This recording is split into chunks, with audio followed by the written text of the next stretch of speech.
Hello, everybody. Welcome back to the Giant Cast. How's it going, everybody? It's the Giant Beastcast. You're listening to it here. If you're listening to it right now, this very second that I'm speaking, you're listening to it live through the power of the internet. It's the number one show, the number one show out there. They have cleared the lanes for the Giant Beastcast. All internet traffic has stopped, coming straight on through to your ear holes. Thanks, everybody, for listening. It is episode 310th. It is April 29th. Or if it's a Friday and you're not listening to this live, it's April 30th. Goodbye, April. Rearview mirror. See you later. We're on to May, where the good birthdays. Lost, April. Where the good birthdays happen. I'm joined by Alex Navarro. Let me clear my throat. Oh, okay. A reference. Yeah. I did it. I get it. That's really all I have. Okay.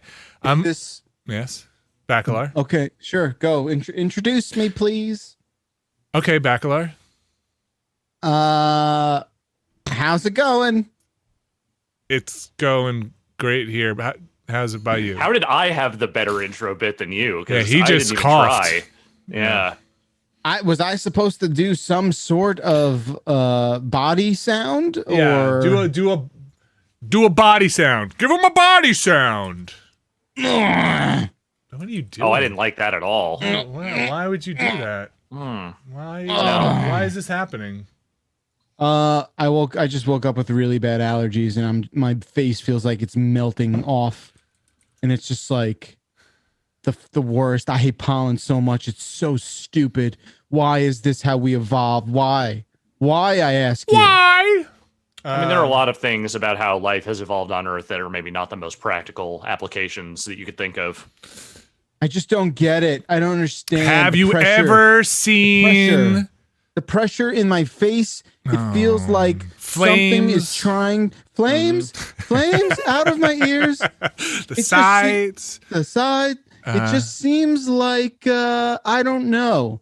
I don't know. Like something in between my eyes is trying to escape out the center of my head. It's bad. Have you ever seen that Shyamalan movie with the trees? What's You're talking about The Happening? Yes, The Happening. Is that really what it's called? Yeah, Yes. It's called The Happening, and it's the dumbest fucking movie ever made. It's way up there.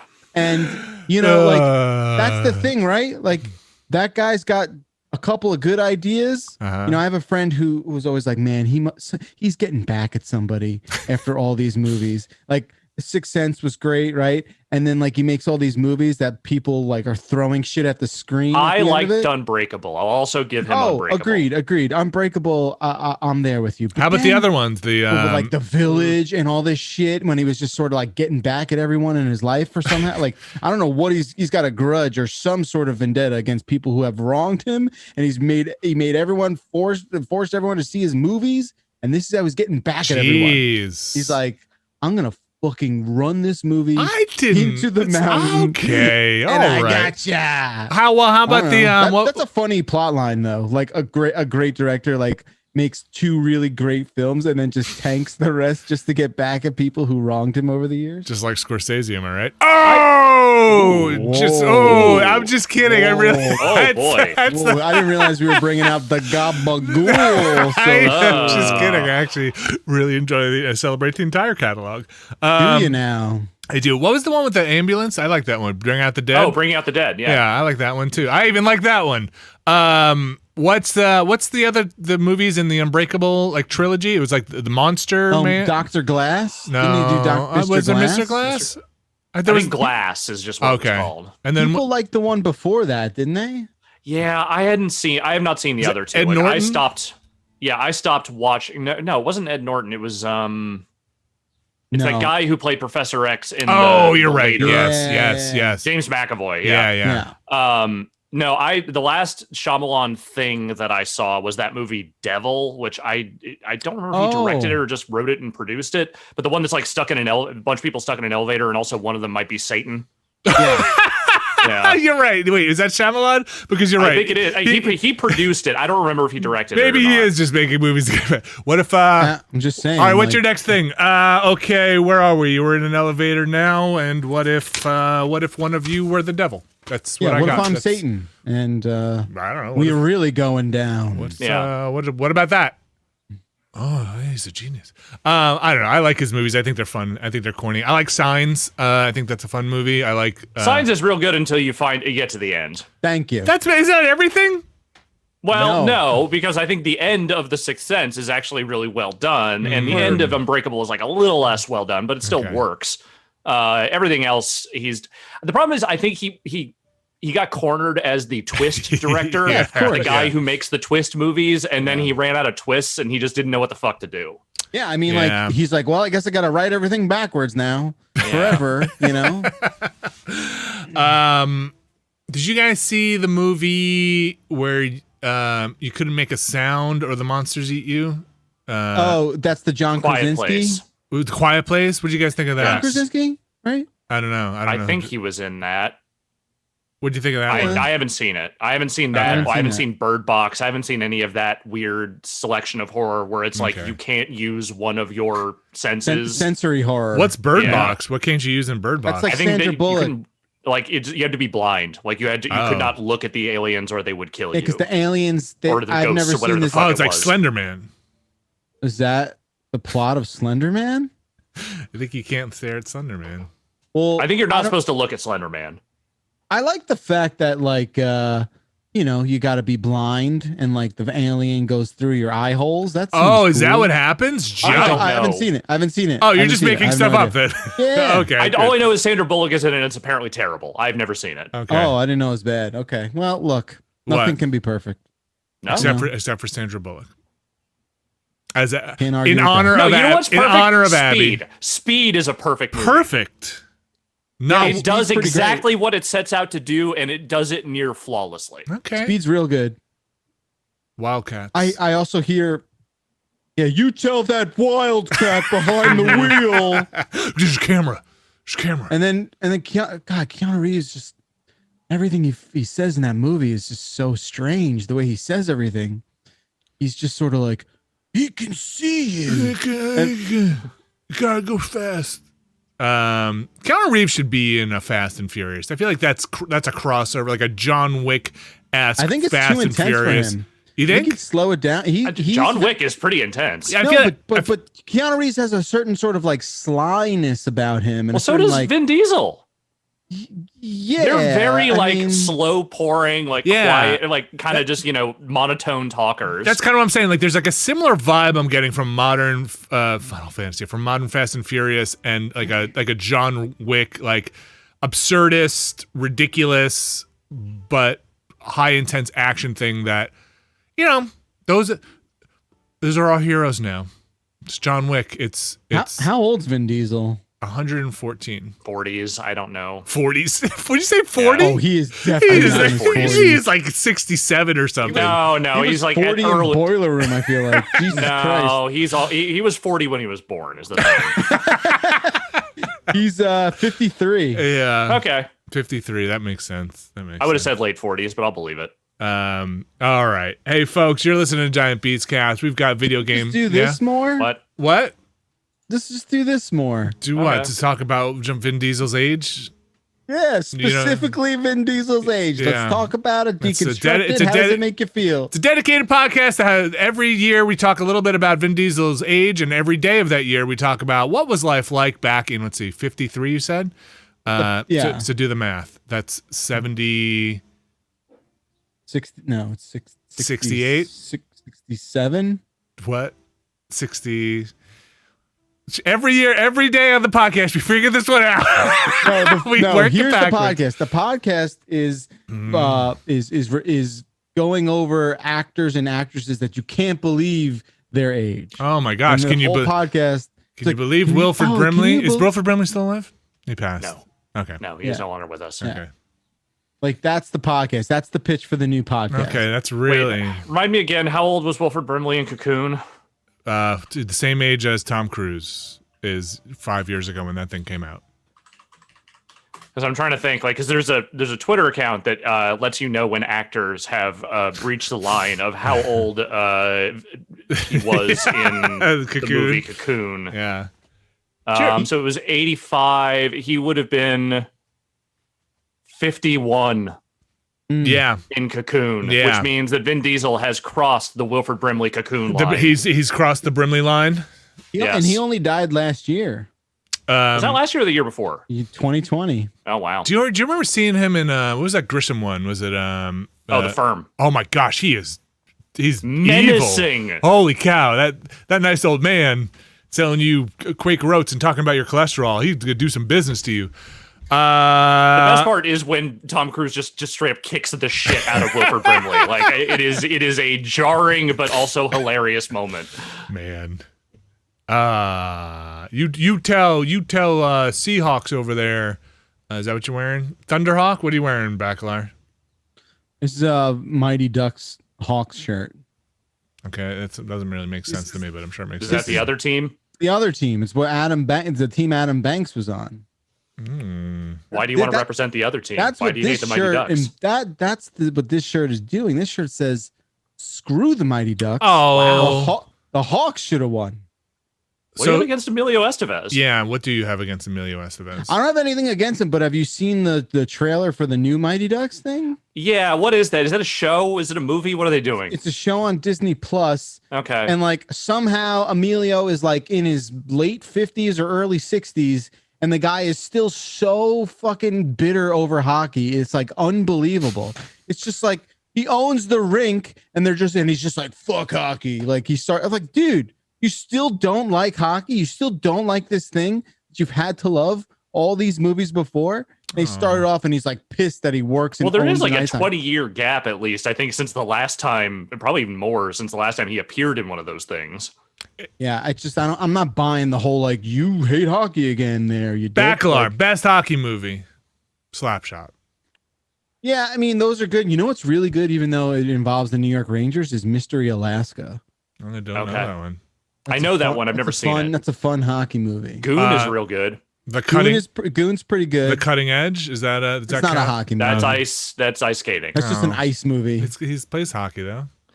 That movie is also so blown out. Like the way they shot that movie, it's like there's no focus on anything. It's amazing. Stacy watched it the other day, and I was just like, God, I can't even make out what's going on in this movie. Toe pick. I am not the biggest fan of like big sports like biopics, like the ones that are like real sports moments made a movie because drama. But the one about the U.S. hockey team being Russia, Miracle, yeah, Miracle awesome. with Kurt Russell is one. Kurt Russell's hair in that is unfathomably good. Dynamite. But it's just a really well made movie. Like it's very exciting for sure. Yeah, I like that one. Hockey movies are fun. Hockey movies can be fun. Yeah. Hockey might be the one sport that actually translates better to movies than it does in real life. Yeah, I can see that. That's a specific statement, but I have to support it. I mean, what's the best football movie? There are none. What's the goal? It might actually be Any Given Sunday, which is unfortunate, but I think it actually might be the best football movie. What's the Goldie Hawn one? Is it Wildcats? Wild. There you go. And we got it circled. Yeah. Okay. We did it. Woo! Just like we did in the script. A to B to C. I played a game called Turn Up Boy Commits Tax Evasion, and I finished. Okay, you can't just say things like that. You can't just lead off with that. Okay, Turn Up Boy Commits Tax Evasion. The Mad Libs of a game. I played it on Steam. I bought it. It was fun. It's pretty short. Why does Turn Up Boy commit tax evasion? But also, what drew you to this? It looked charming. It wasn't very expensive. I think it was like $12. It is a small project, but it is fun. I think the world is really interesting, especially as you continue to go on in it.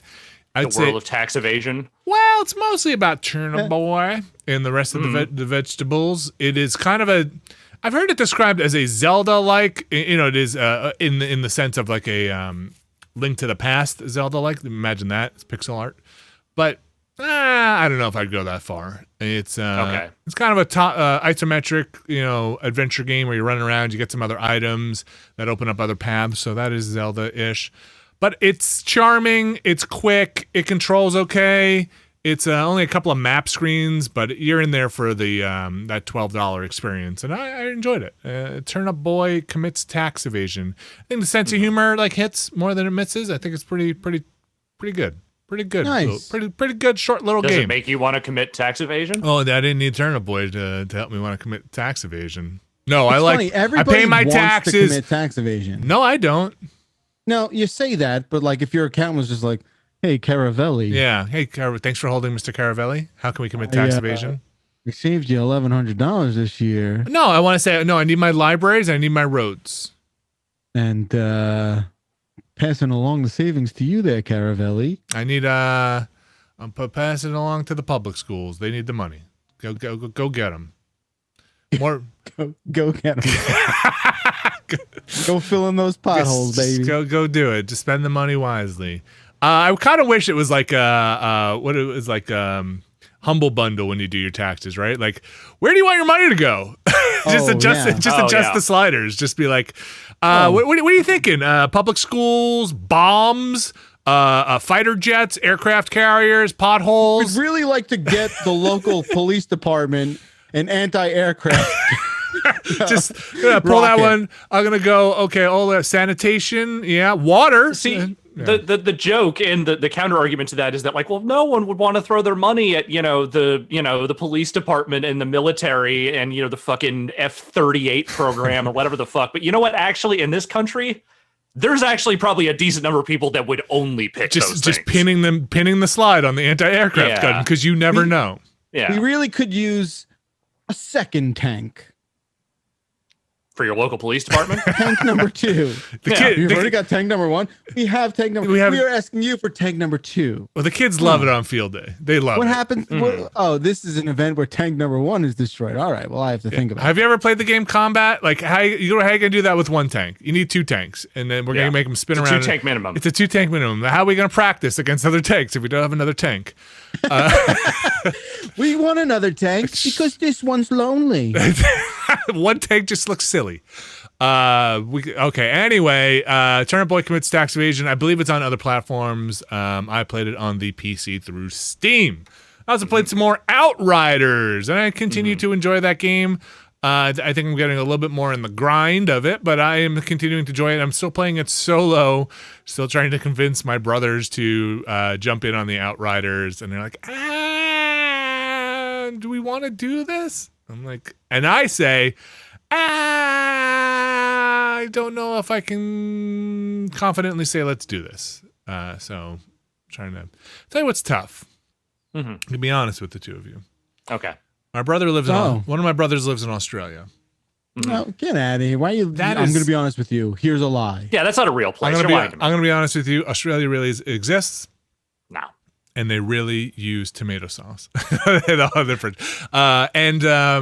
It is hard to schedule game time with somebody in an upside down time zone that is just like, hey, can you wake up at 3 a.m. to play? Because we need to schedule this both around work and listen, I'm sure our time zone's upside down for you, but it's something like 16 hours or something like that. It gets when tough. You say that though, you make it act like the Eastern time zone is the one that really counts. It is.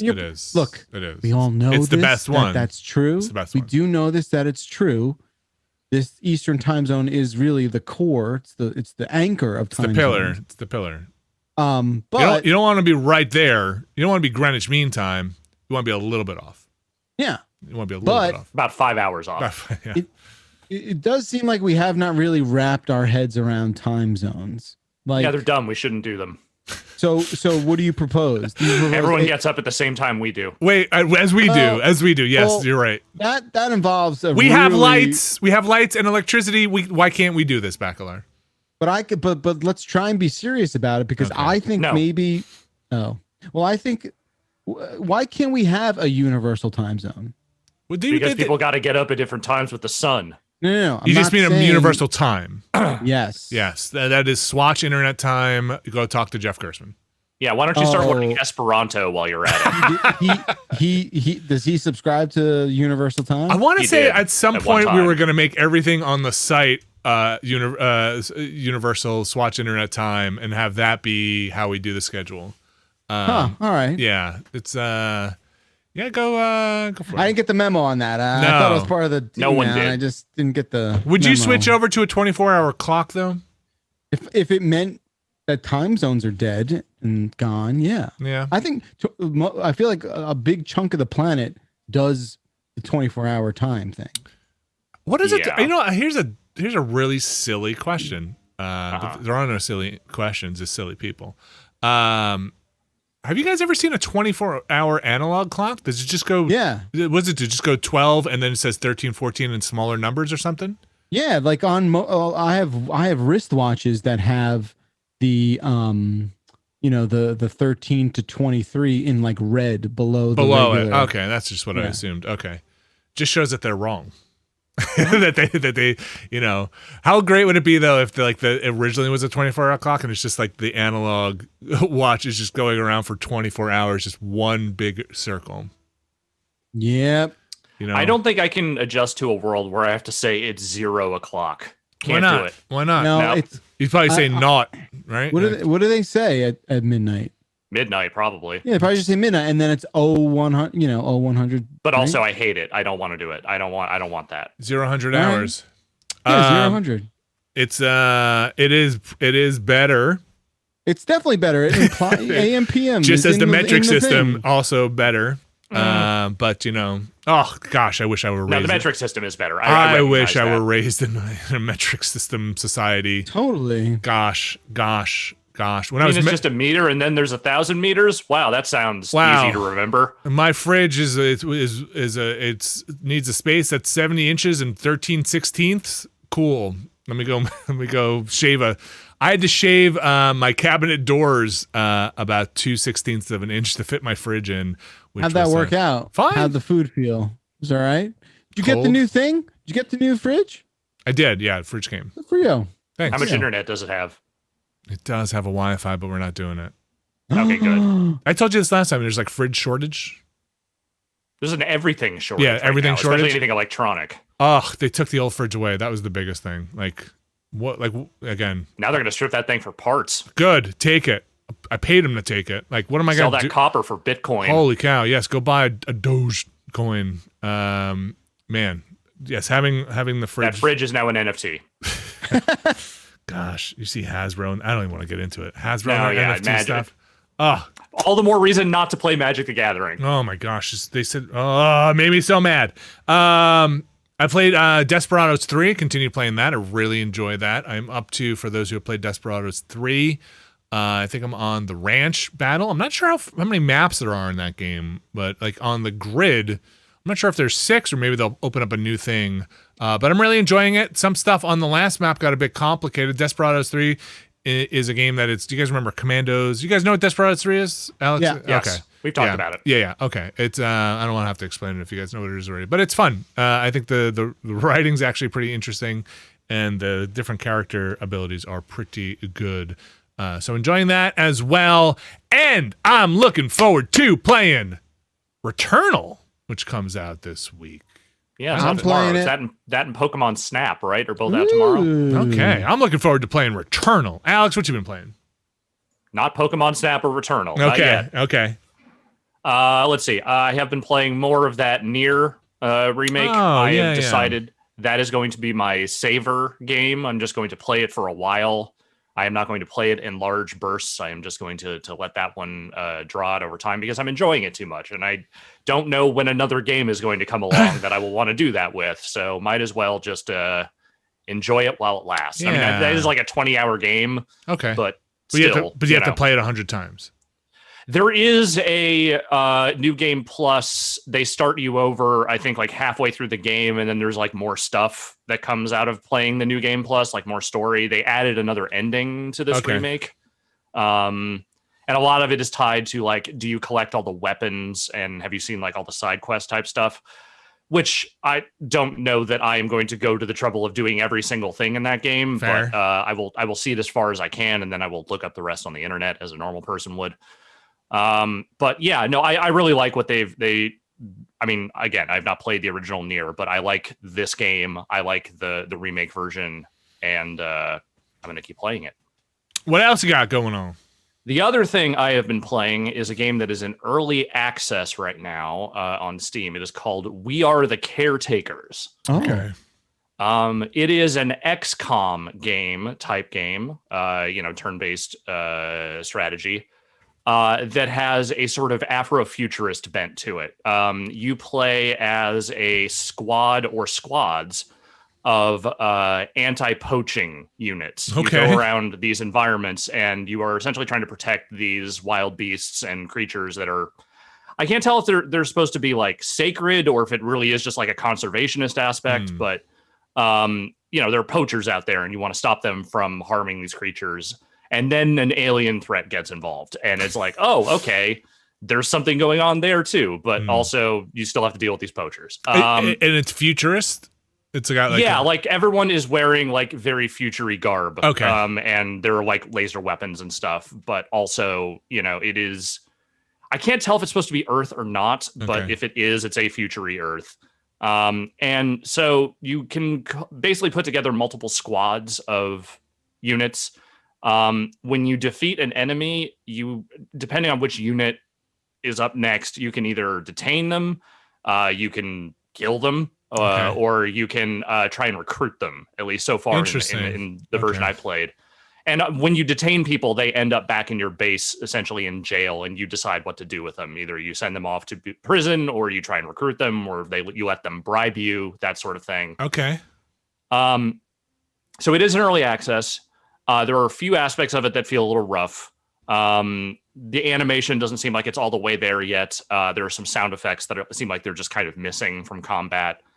But the vibe is really interesting. And I think the actual like gameplay feels pretty good out of the gate. Like big studio, or you feel like a small project? Or? I think it's an indie team. Okay. I don't know much about the team that's making it. But I played a few hours of it this week and I was like, there's something here. I'm digging this. We are the caretakers. Yeah, and it just launched, so I imagine there's probably going to be, an ongoing update process with that thing. It doesn't feel like it's like almost done necessarily. Okay. But there is a campaign there, and it has like a whole story aspect to it. I'm digging it. That's cool. Bacalar. We are the caretakers again. Just want to. Yes. I know. On Steam. And I'm also. We are the caretakers. Mm-hmm. Bacalar. Hey. What's up? Go right, Mr. Returnal. So here's the thing. Bacalar. Yeah. This is a Housemarque game. I wasn't really sure how this was going to land. And then I saw Brad playing some of it. And I said, man, this looks pretty good. I think I'm liking what I'm seeing here. This looks like I could get into this. I think we're all a little burnt out on run-based games, but I like the narrative that they're playing there. I like the story. I like kind of the atmosphere they were going for. What do you got? Tell me about this.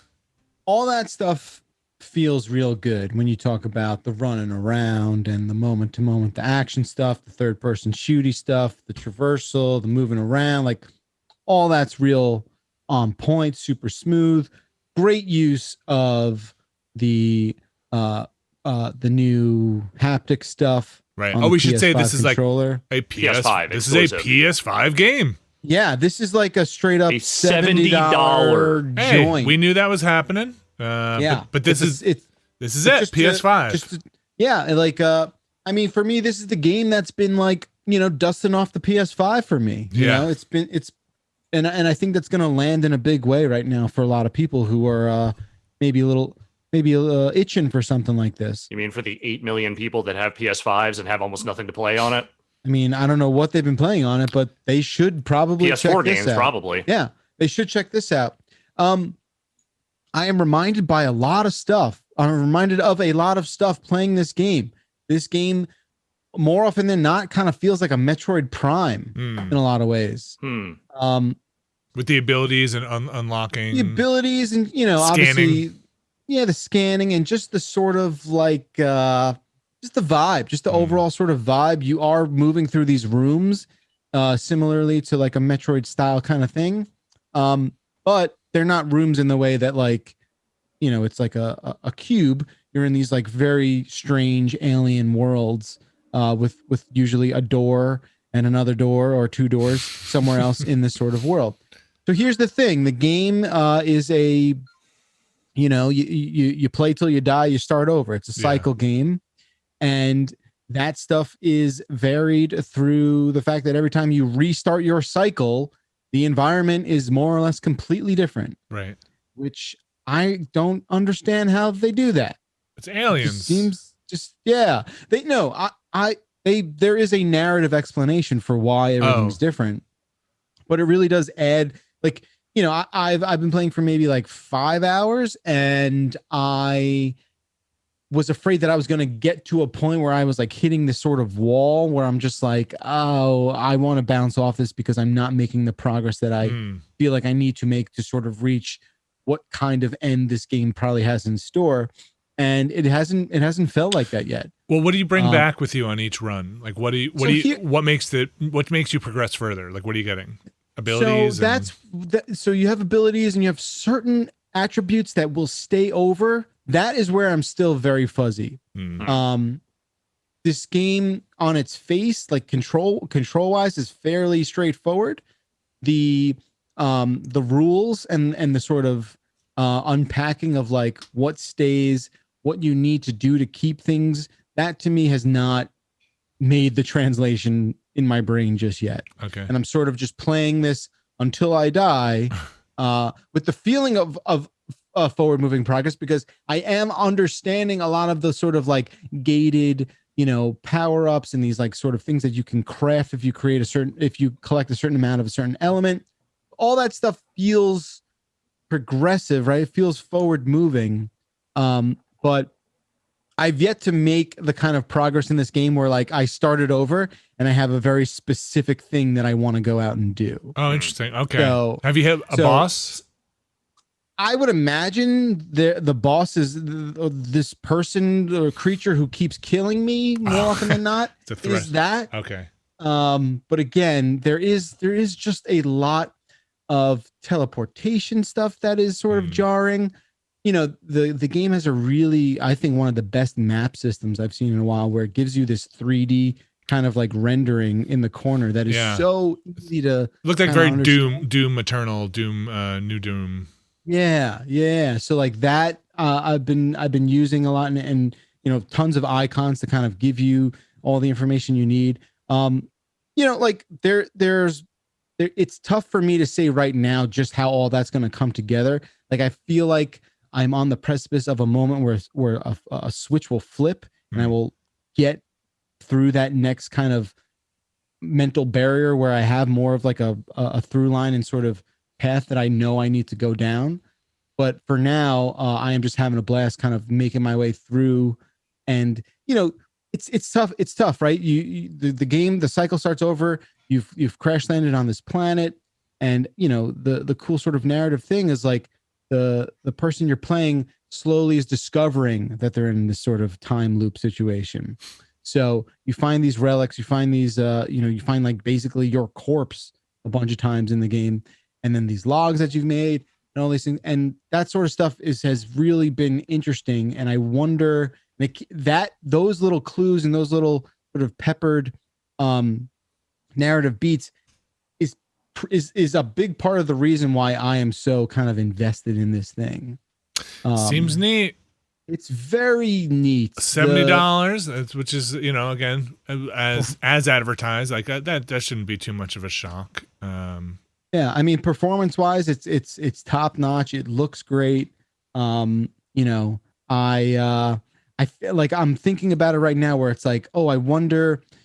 There's a language that's spoken in that game that I feel like the more you play, the more you become familiar with and fluent in. And I'm like, I'm right there. I haven't really talked to too many people who've played it, but I'm assuming that I'm right at the edge of this thing that a lot of stuff will elucidate and get me to my next level of understanding with this game. But it is a lot of fun, and it's folks listening to this at the time of release, I think it is out this Friday. Correct. I'm not super excited to drop 70 bones, but I am excited to play it. As such is the life, huh? Hey, I don't really want to pay for this thing, but I'd like to play it. I mean, I think that's a valid standpoint. Yeah. I do have a question, not as much about Returnal, but about the viability of the $70 thing going forward. Like, I think Returnal will be fine because, like you said, there is not a lot that is PS5 exclusive right now that is available on the PS5. But going down the road, I think a certain kind of game will probably do just fine with the $70 thing, which is to say first party Sony and probably like yearly sports franchises.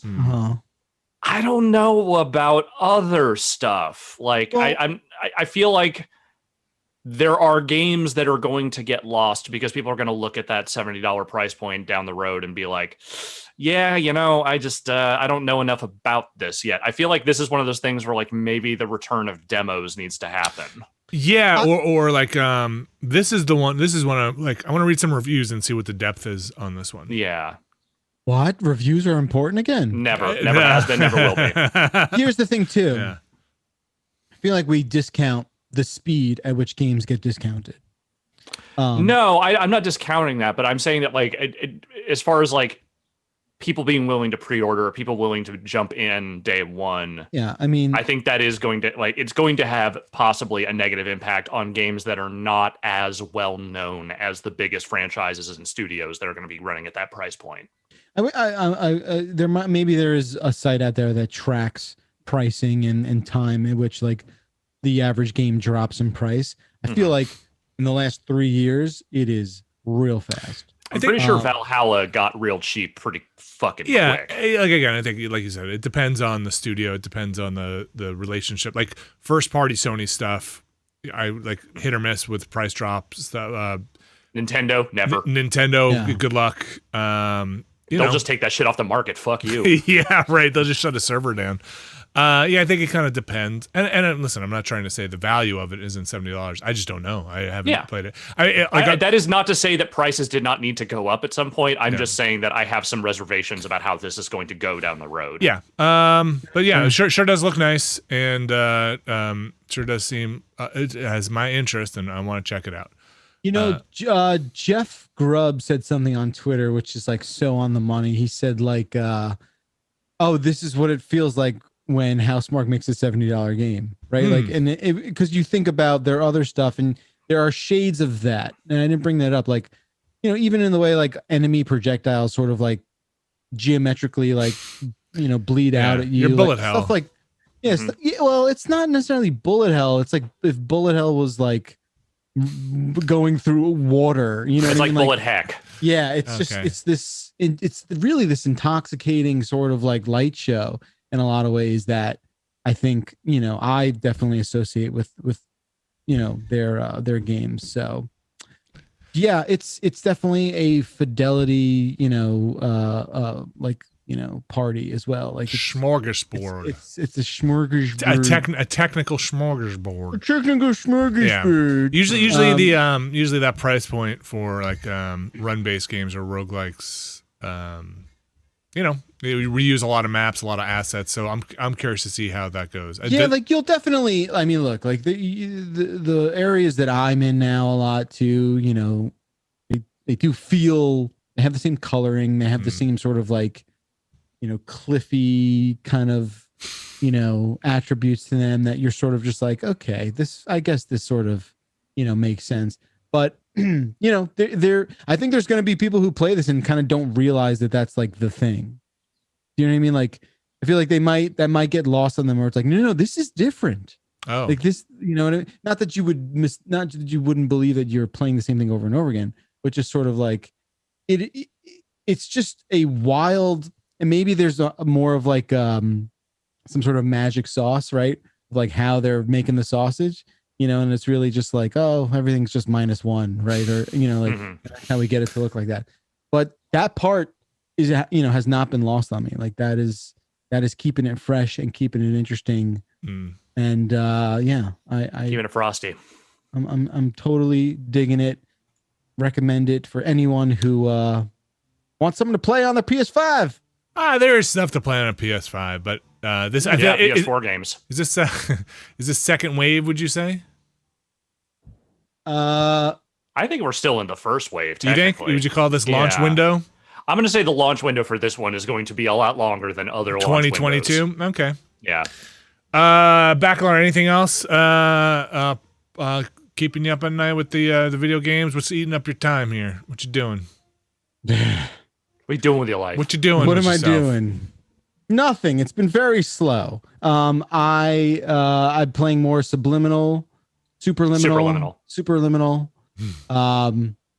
Do you feel like I'm heading towards the end of my not patience with that game, but just maybe the run? You know, I know it's short and I just got to finish it, but that's really it. I'm gonna watch the Godzilla movie. I've decided with my kid. Okay. And wish me luck. Not the Mortal Kombat movie? No, I heard that's trash. I heard it's trash, but also I still want to see it. I want to see what they did. I think I'm gonna watch it this weekend. I'm gonna try and I guess sneak that one in somewhere and watch that. Find that time. You're gonna have to watch that in like VR glasses or something. How are you gonna watch that movie? After the kids are asleep, I think I'll just watch it then. But it's like because there's this is an R-rated one. That's they went for that R rating. Yeah. Is it gory? It's gory, yeah. I don't know. I've heard varying degrees of yes, it's very gory and it's not gory enough. Oh. Is it? But also the people who are saying it's not gory enough are the people I know who are the biggest sickos alive. So is it Goro enough? No, apparently there is not nearly enough Goro in that movie, and it's not rubber Goro. So who even cares? I got my arcade up and running. It's the coolest shit ever. There's a question in the email section where I feel bad I didn't really disclose all the specs and all the little elements that came together for this project, and we'll get into that when we get to the email section. Okay. Well, anything else to talk about before we head into the news section? That's it. Okay. I'm trying to think if there's anything else I've touched this week. Desperados, that tax evasion business. Taxes, huh? You know I love them. All right, who needs them? Let's hit the music. We'll go into the news. We'll be right back, folks. Stick around.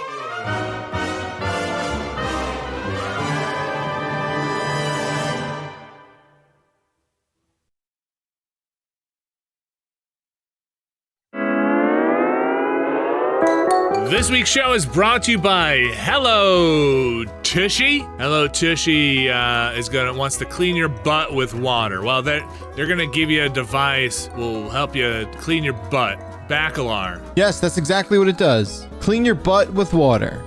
I'm not making it up. You've been using that dry paper.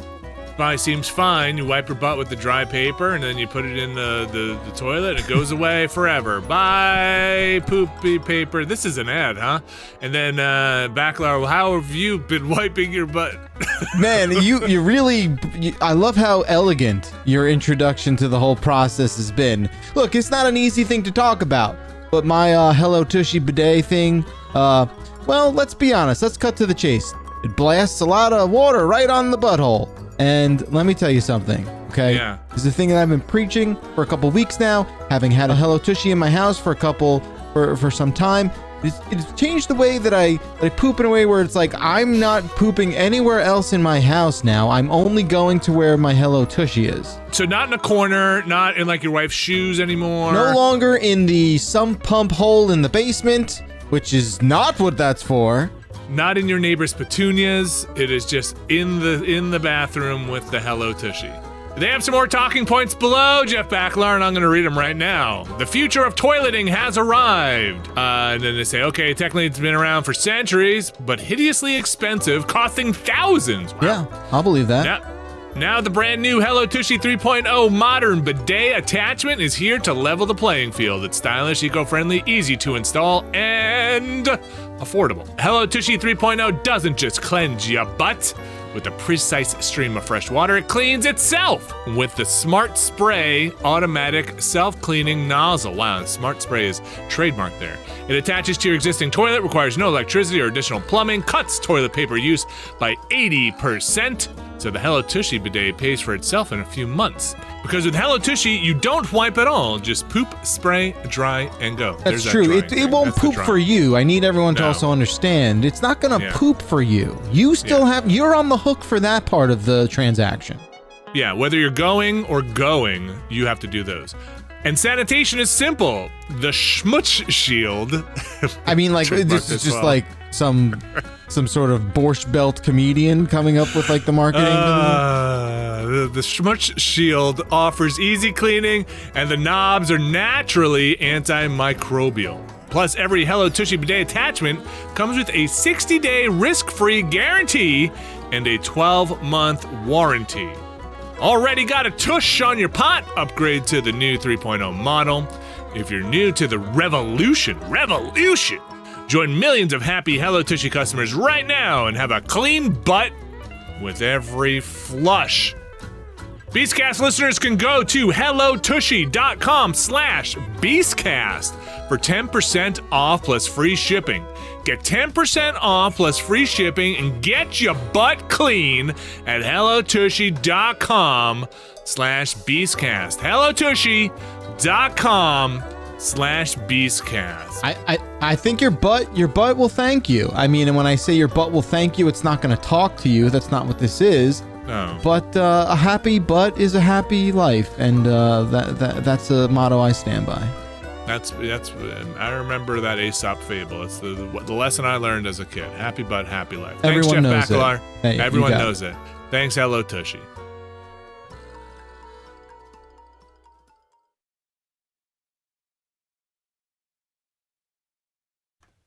And we are back.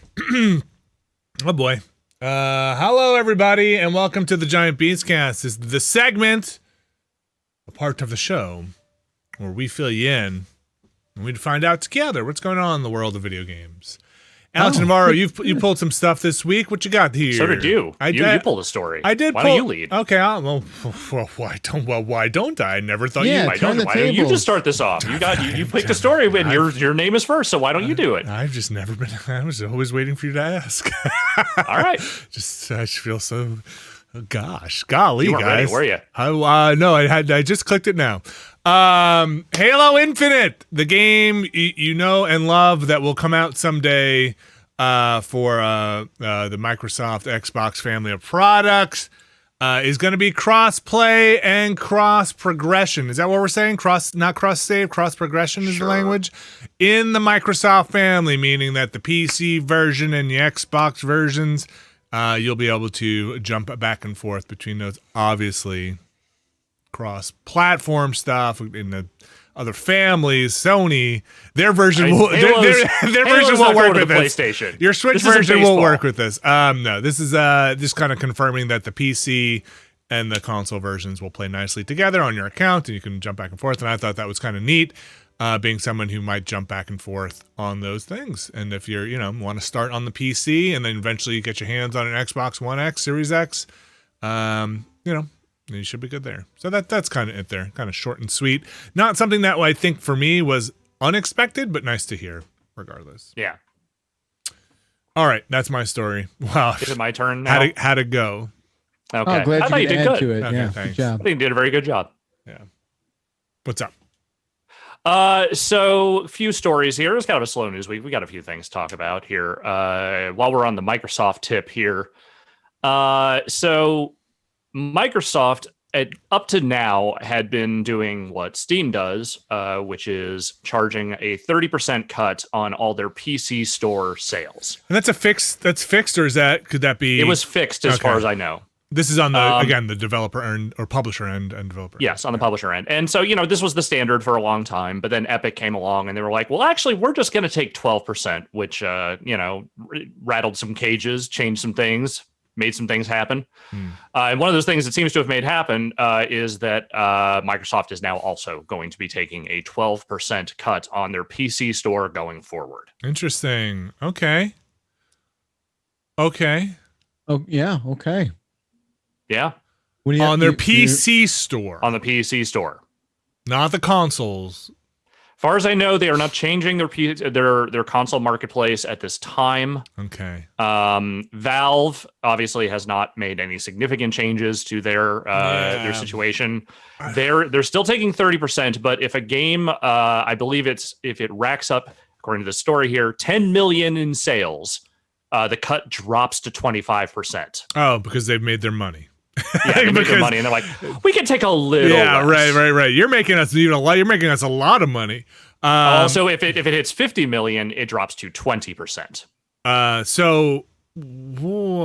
Okay, the PC one is the big part of this, and not the console one. What do you think their market share of PC store sales are for games? Probably not as high as they would like it to be, which might be a good reason why they would make this deal to try and get more developers to be like, hey, what if you made sure this was available in our marketplace too? Yeah. Yeah. I wonder outside of and maybe people who are listening to this can help figure this out. Like, do you know, because I don't know anybody who natively goes to look for a new release in like the Microsoft ecosystem on a PC. I never have. If it is not a Microsoft product, I have never gone to that store willingly. You probably just get there by accident. Yeah. You typed into the search bar at the bottom of Windows, and you're just like, "Oh shit!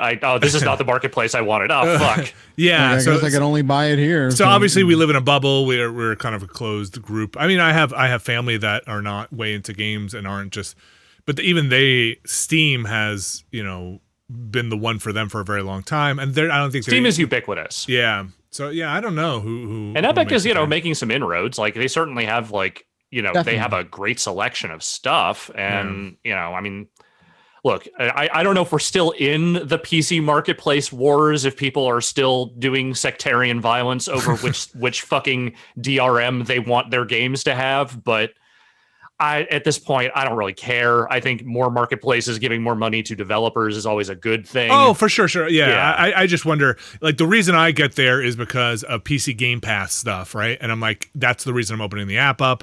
And kind of checking in on there and then being like, oh, okay, but then, if it's not first party Microsoft, I'm usually looking other places. Just, I also just don't enjoy the way Microsoft integrates its store stuff into the operating system. Like the way it does permissions on your computer, where it wants to put stuff. I think maybe it's gotten a little bit better, but I never like a thing that says, you don't have permission to open this folder. Just like, what the fuck, man? And you have to go into like the OS level. I don't know if you still have to do this, but you used to, and like change where apps are downloaded, change where games are downloaded, and just, I don't know, monkey around in there. Anyway, good. Yeah, you're right, Alex. The competition, healthy. Always good. Always good to have. Yeah. What you got? What else is going on? All right. Well, in less healthy news, here's your annual Dan Reichert news update. Super Mario Party for the Nintendo Switch just got a giant new update after 2 years of being out and not really getting any updates for the most part, as far as I know. You got to stick with it. This is why you stick with it. What are we getting? Long haul. What are we getting? Well, you're getting online play. That wasn't in there?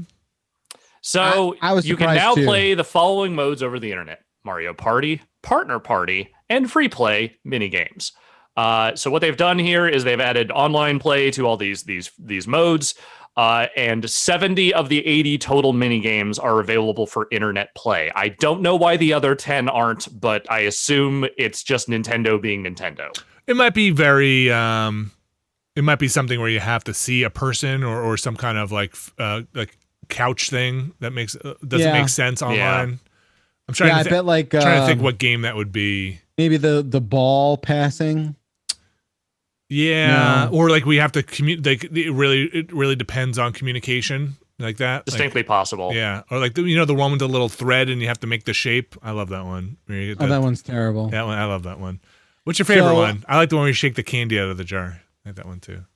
Well, I like the one where I don't play Mario Party. Yeah, Yeah, I should have not did that thing I did. Where you played Mario Party? Yeah, I played it with Dan. You definitely shouldn't have done that. I did it with Dan on a stream of his, and I just was just like, oh, can you be mad at one person for 2 hours? And I was like, sure can. Sure can be mad at one person. But we play Mario Party in the house. It's fun. Yeah, it's fun when you're not playing with Dan, but it's also that game's infuriating. The game's infuriating. Well, we just play the mini games. We don't do the board anymore. I do the version where you're like on the boat and you got to make your way through. Oh, with the paddling. That's just that's its own thing. Yeah, that's its own thing. That's a lot of fighting internally with your family. But yes.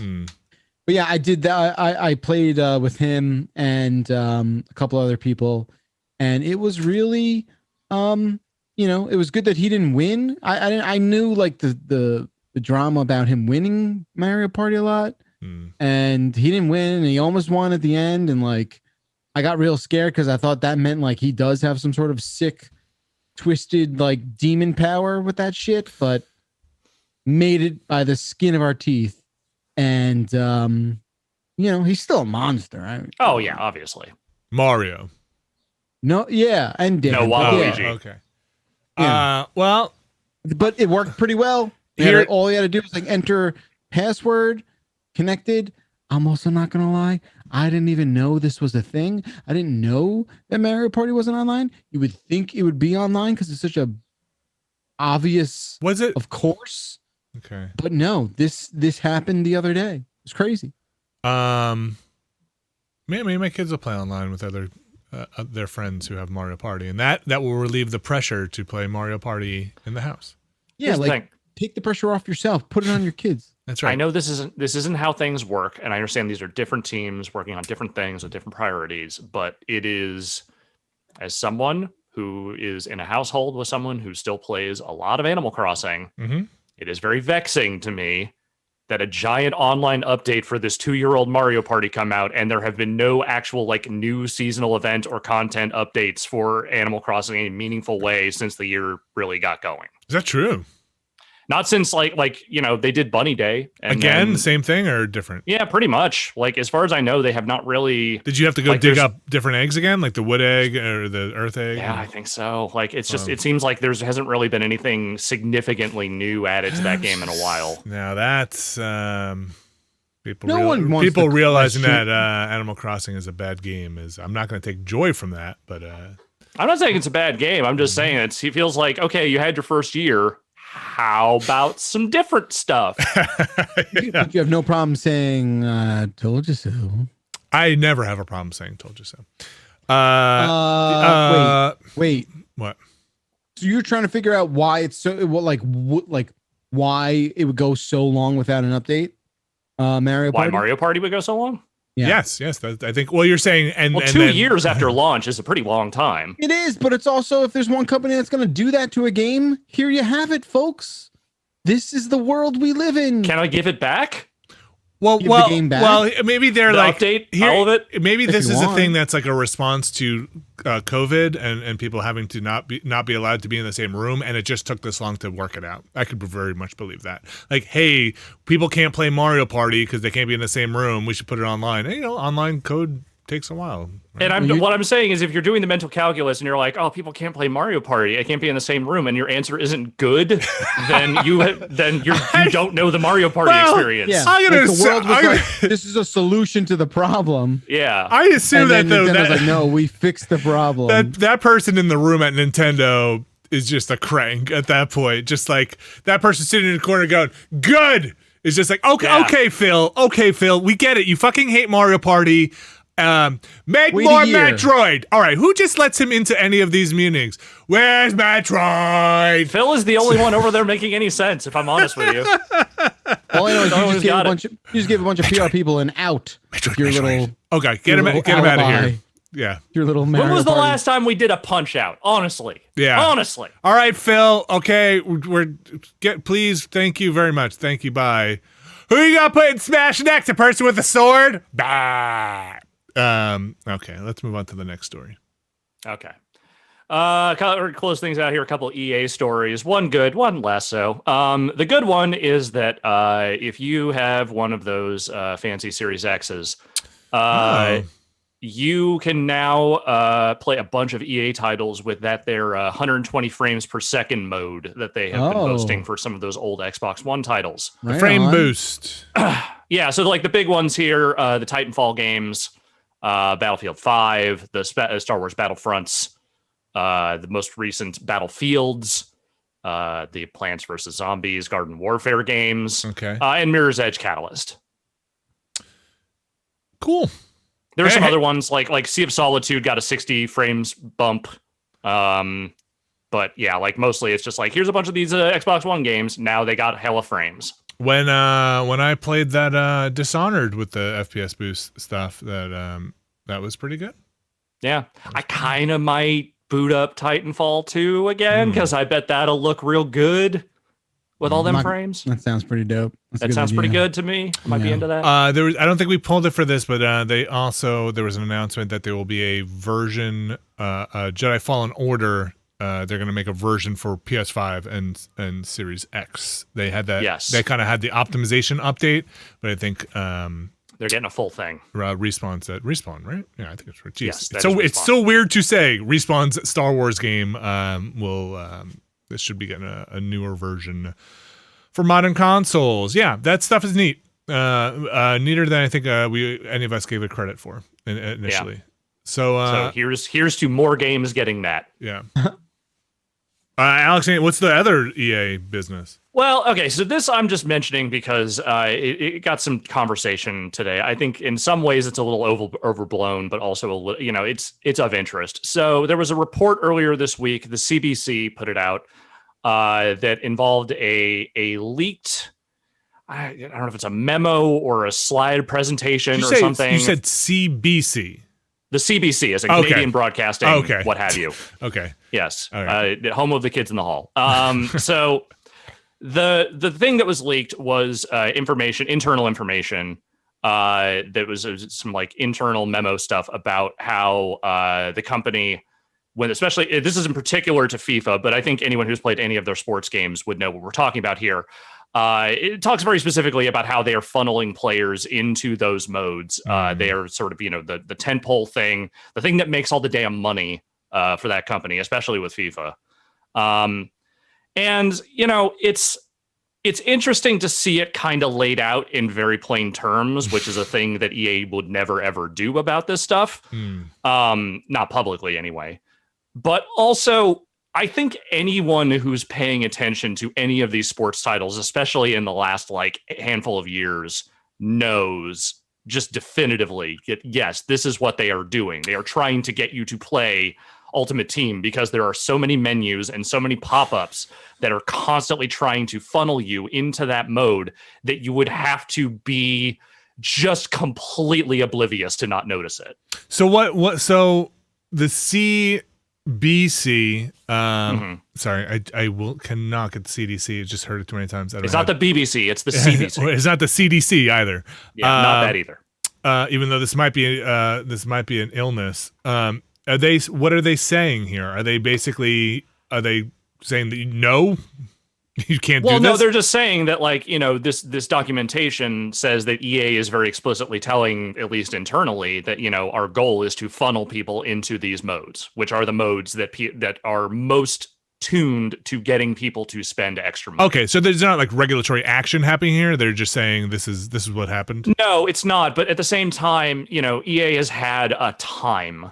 Yes, especially with the US and certain other countries with regulation and the whole loot box is it gambling thing. And their lawyers are very adamant that no, it is not. And anything that might potentially stoke those flames again, they don't want to get involved in. So they kind of replied back and had a pretty terse statement. It was like, this is sensationalist reporting. This is, we're not blah, blah, blah, blah, blah. This is not a thing. I think they have to do that because if they don't, their legal case for this is not the thing that we say it is, it kind of falls apart a little bit.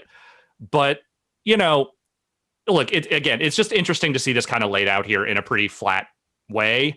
And also for EA to be like, no, this is fake. This is not our real internal documentation. Just say no, this is sensationalist reporting. This is not a big deal. Yeah.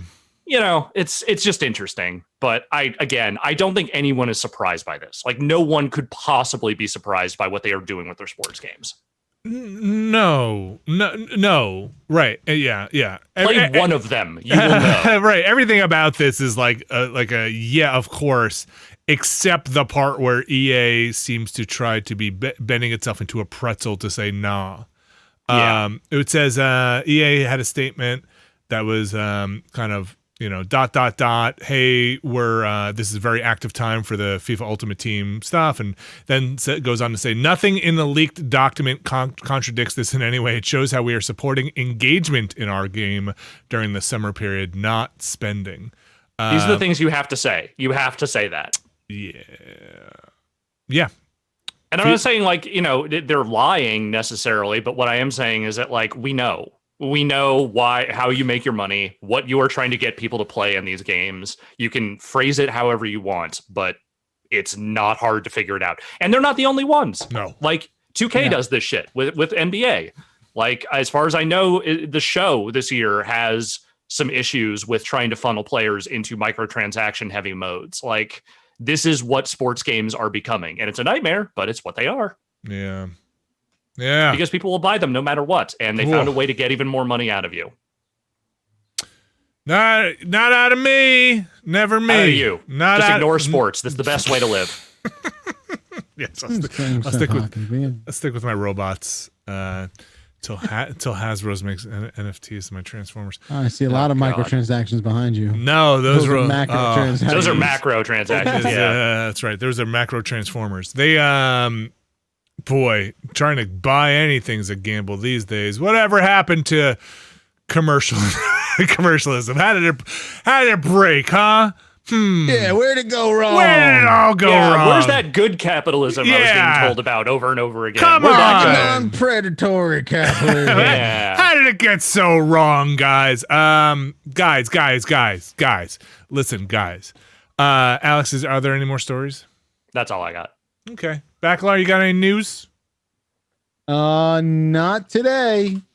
Okay. Well, then wow. Nothing in no talking pinball machines and I did those bits. I did the pinball. Oh no, I was in the pre-show, but I feel like I hit the quota. You did. You did a pinball thing. Keys. How about the keyboards? Nothing there?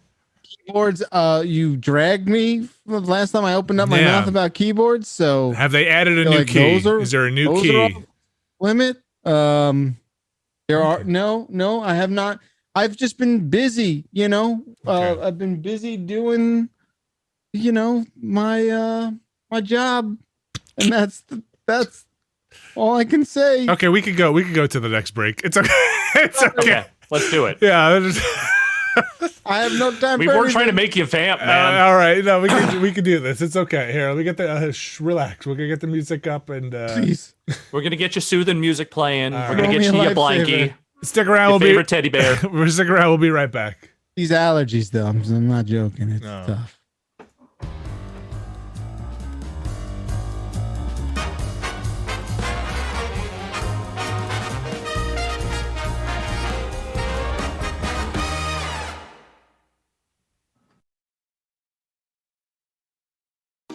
This week's show also brought to you by BetterHelp. BetterHelp does customized online therapy. Jeff Bakalar. Mm-hmm. A lot of people struggling out there. It has been a very tough time in a lot of different ways. A lot of people seeking out help. Certainly. Never a bad idea to explore your options if you think you need to talk to somebody, even if you don't wind up using something like BetterHelp. Just the idea of you having that kind of conversation with yourself is forward progress, in my opinion. Yeah, and I think getting down the barriers and some of the stigma around going to therapy, having those discussions is important to make sure people are seeking out help, even if you have been adverse or not willing to go do it in the past. This has been quite a time for a lot of people, and I know quite a number of people who have sought out some kind of help or just someone to talk to, whether it's online, whether it's a family member, friends, support groups. I think it's super important. Certainly is, absolutely. It says here, BetterHelp will assess your needs and match you with your own licensed professional therapist. You can start communicating in under 48 hours. It does say it is not a crisis line. It's not self-help. It is a professional counseling service done securely online. Service is available for clients worldwide. You can log into your account anytime and send a message to your counselor. You'll get timely and thoughtful responses. Plus, you can schedule weekly or video phone sessions so you won't ever have to sit in an uncomfortable waiting room as you might with traditional therapy. It says here, BetterHelp is committed to facilitating great therapeutic matches, so they make it easy and free to change counselors if needed. And BetterHelp wants you to start living a happier life today. As with all, I would say, this is Vinny speaking, as with all things that pertain to you personally, do your research. I am not a therapist. I am not a doctor. This copy was sent to me. Yeah, and don't have any false presumptions about what this will do for you either, right? Be a realistic person, do your research, and have realistic expectations. Again, if you feel like you are struggling, please seek out and try and find support where you can. If this is of interest to you, Giant Beastcast listener, you can get 10% off your first month at betterhelp.com/Beastcast. That's BetterHelp/Beastcast. And if anything, regardless if you're going to BetterHelp or you find a better alternative, let's try and get the stigma down of going to seek help. That I feel like is the most important thing that I can mention here. Thanks, everybody. Thanks, Bacalar. Thank you.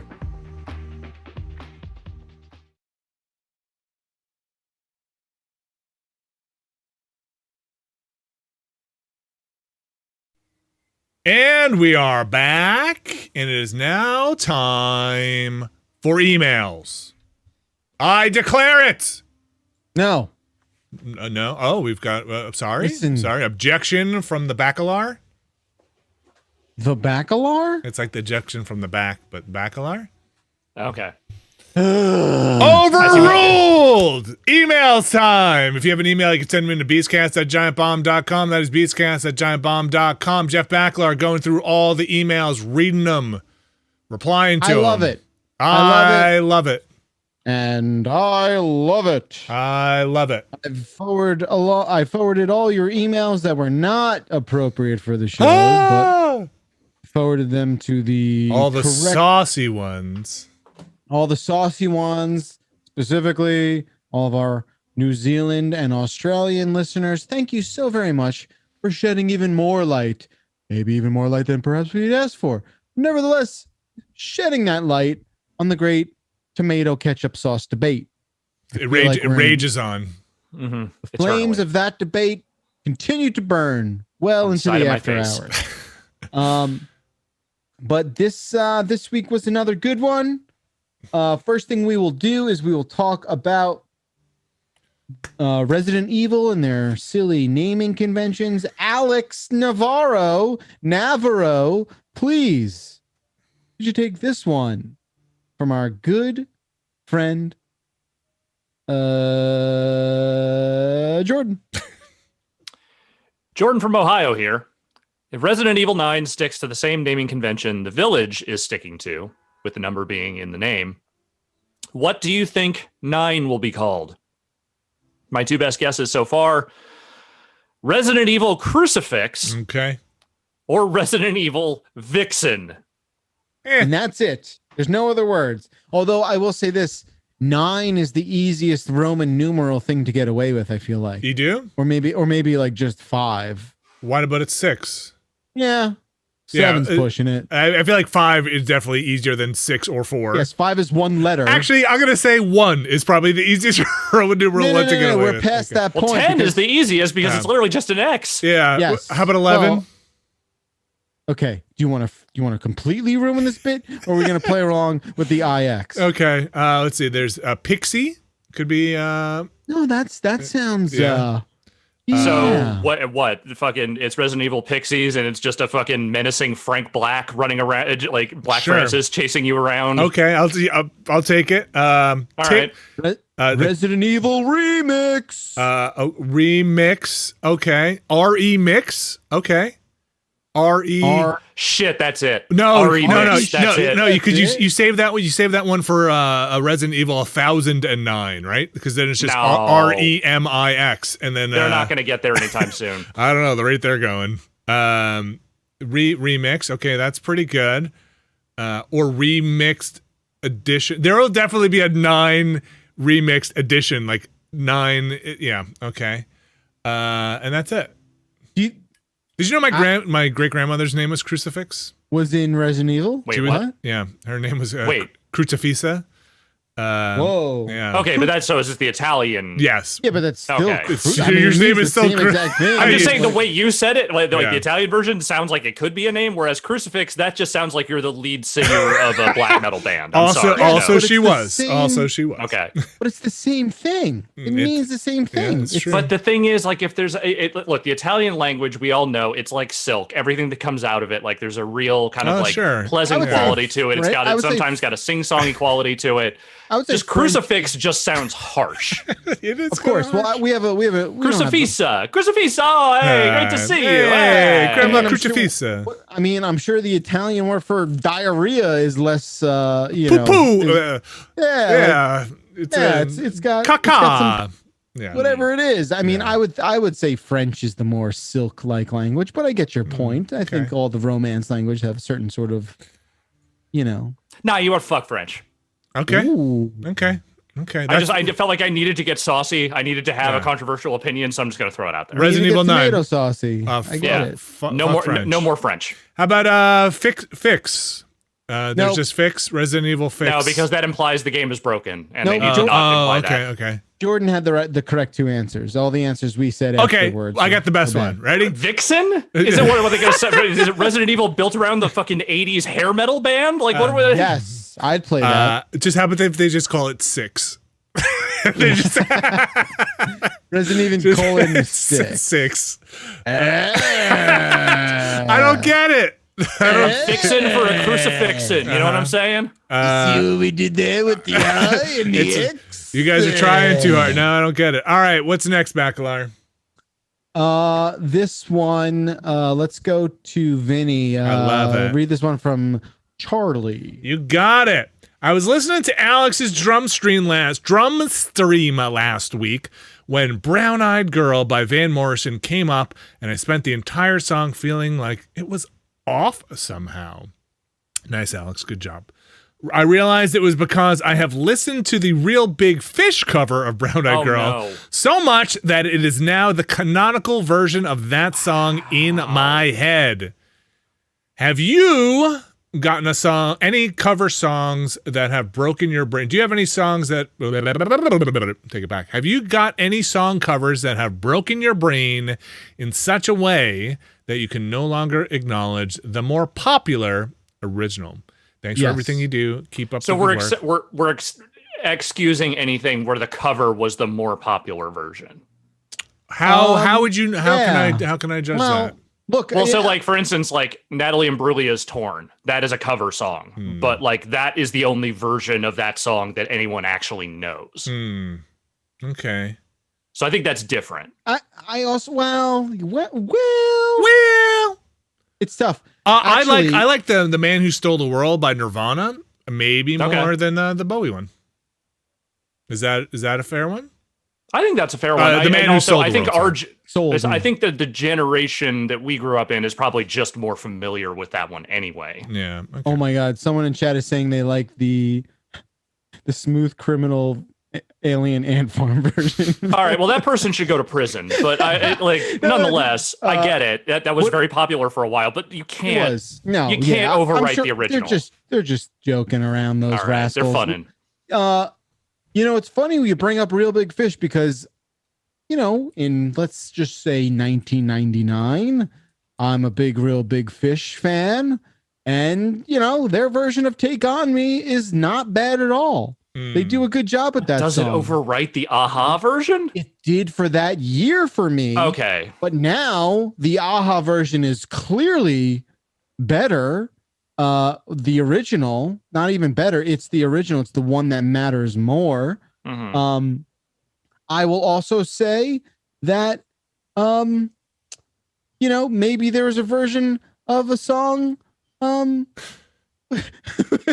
where, like, you know, it's usually a ska band that kind of does this and not a regular other band. I don't know why is it ska? What is it about ska that does this to songs? Because it's one of the easiest genres to just take any music and it's like, all right, upstrokes and horns, go. I don't think it's. I don't take away from ska. You're not wrong. You're not wrong. Alex isn't dumping on ska. He's not wrong. I would never dump on ska. I'm just saying, if you're picking a genre of music to just apply over any other kind of music, there is a very specific formula you can very easily apply. I also think like that applies to like making things metal too. Like there's a lot of that. There's a lot of that. Do you remember that it was it was a Good Day kind of acoustic cover that was floating around for a while there? I refuse to acknowledge it. Oh, it was very good. It was very good. I don't know who it was by, but it was kind of floating around there. That was also very good. I feel like there are a lot of songs that are taken, and then I'm trying to think of something that I have one. Okay. The song No Doubt did the cover. What the hell is it called? Spiderwebs. No, it's like the original group was Talk, maybe. Oh, that version is good. No Doubt's version is good. Okay. I don't think it's better, but I think it's like kind of just as good. I gotta look it up now. There's probably like a bunch of Beatles songs that we only know the Beatles version of that they just ripped off. Mine are dumb and kind of obscure, and I don't know. It's My Life is the name of the song. Okay. It's my life. I will say one that I genuinely, the only time I ever get yelled at is when I say this around other indie rock dorks. But I think there's this band called Jawbox, which I like a lot. But I also like the band. They eventually went on to spawn Burning Airlines better.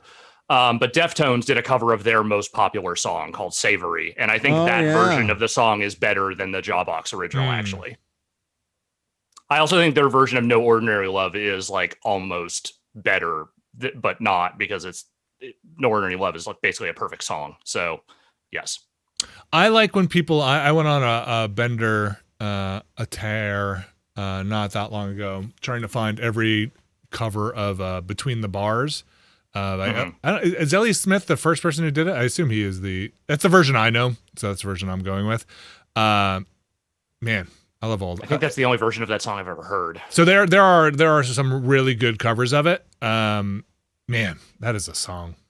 I know it's like with the ska thing. It's like Come On Eileen, right? Like that's just Between the Bars that Come On Eileen. That is actually probably the better version of Come On Eileen. Yeah, it might be. I did not like Save Ferris for the most part, and I say that with all affection. I opened for them once; they were nice enough people. But Save Ferris was not a great ska band, but that Come On Eileen cover was good. Save Ferris seemed like they signed up for something and then got something different. Like, I don't know what it is. They just I think what they signed up for was, we're also a ska band. Give us some money. I feel like they just didn't mean it. They didn't mean it.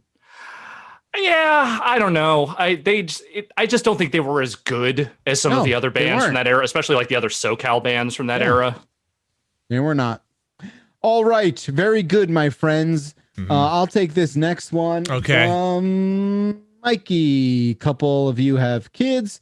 I can't help but wonder, do you think that your kids will ever go back and listen or watch your content?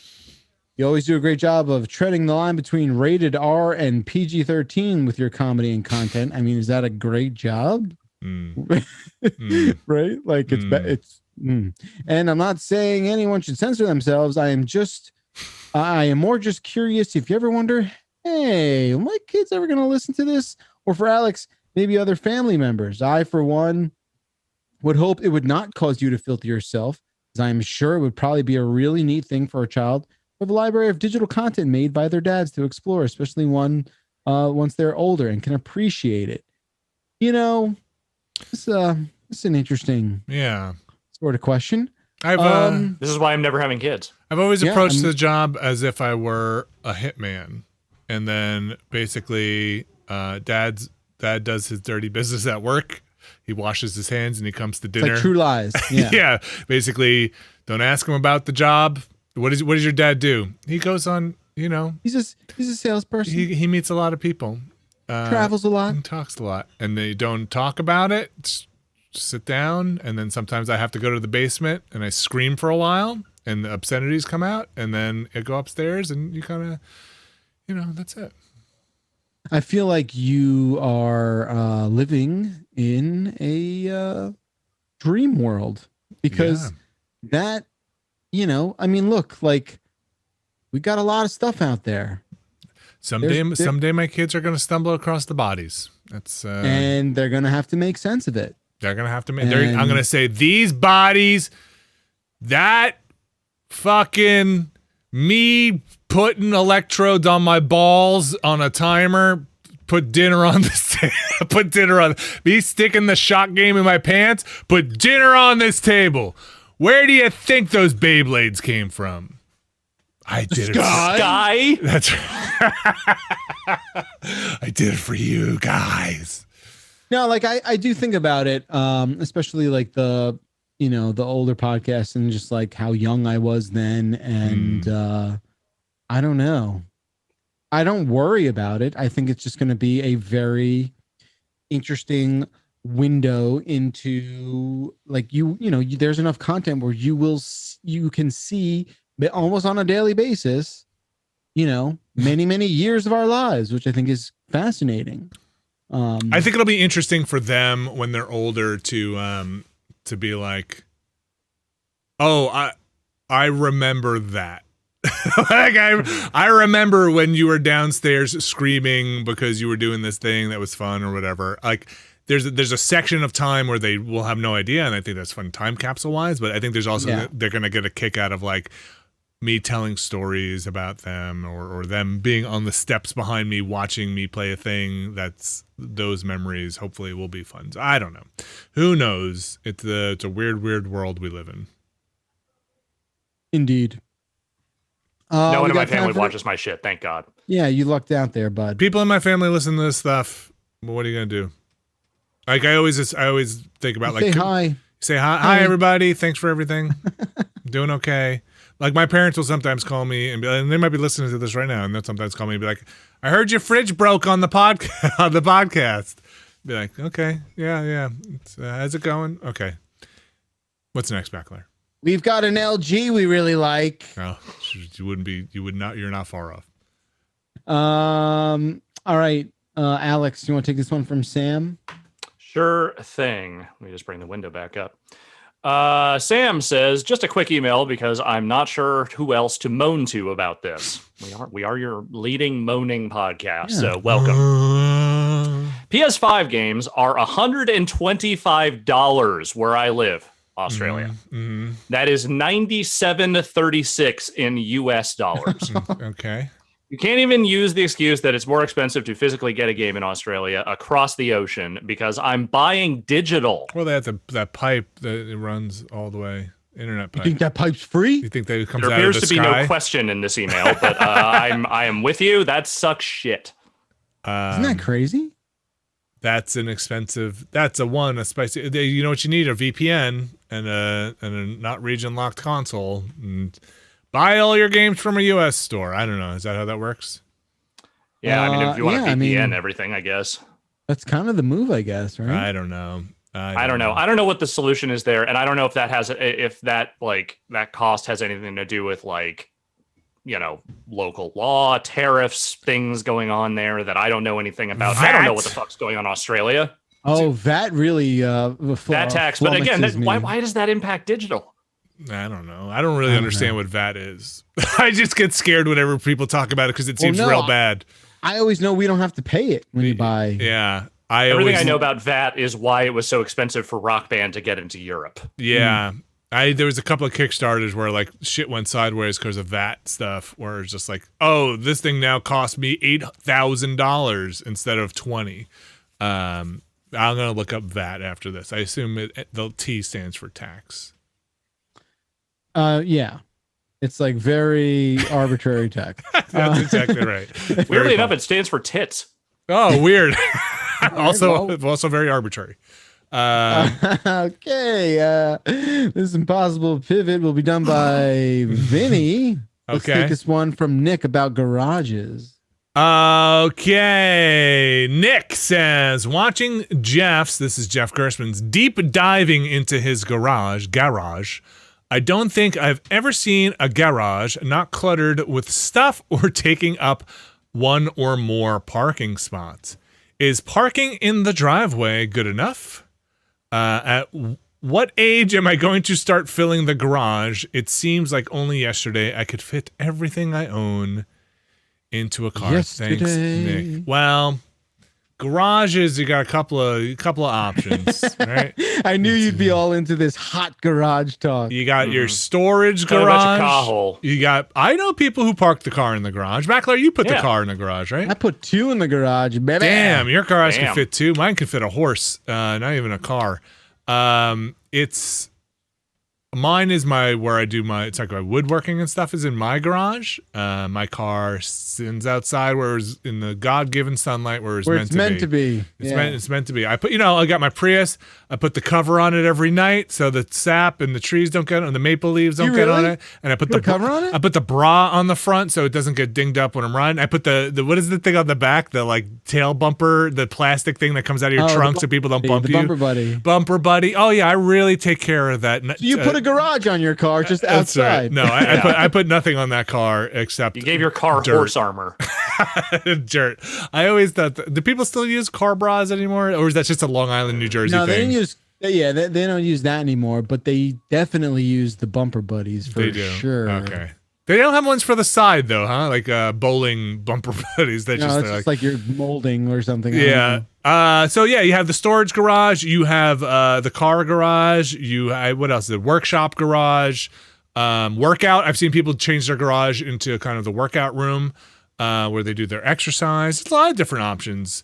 Well, here's the thing. Oh, go ahead, Alex. I was say when I was younger and I was in a band, we soundproofed our garage and put industrial carpeting down there, so it became more of a that's right, hangout garage. Yeah, hangout garage or jam room garage. That's always a good one. Just crack the door open a little bit, just for what garage, that kind of thing. Yeah, farting, let the smoke out garage. Yeah.